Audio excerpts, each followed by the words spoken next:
I didn't perform again for a while. I was too, I don't know. I turned my back on it, on that world of performing, and I wanted to get on with my work as a painter, sculptor. And I could have done it all, but it was just part of the growing up neurosis. But in 1965, a man called Alan Solomon, who was an art historian and critic, decided to make something called I think it was called the Theater Rally, New York Theater Rally. And they rented an empty movie house on the Upper West Side. And all the seats had been taken out, and it was a big space.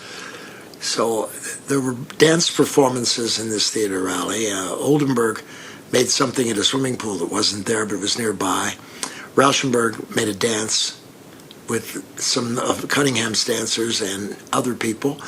Robert Morris made a piece with Carolee Schneemann, referring to the Goya Naked Maggio.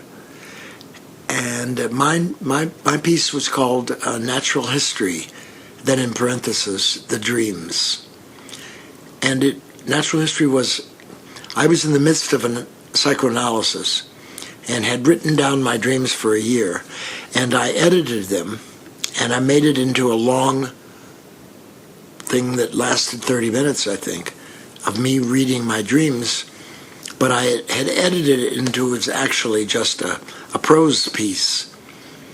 And I didn't do anything but sit in this Corbusier chair and smoke during the whole thing while the dreams were played out. I had read them into a tape recorder, and meanwhile people were doing different jobs that I had. I had people who, I don't know, baking and sewing and cutting pipe, but mainly the dreams were, anyway, it was not a big success.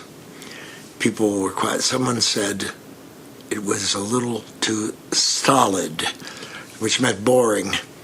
And I think probably the thing should never have been done. It should have been just my dream. I should have published it in a little pamphlet, because they were quite interesting. But that was the last time I performed a performance. That was it. I was finished. I never regretted it. The world moved on.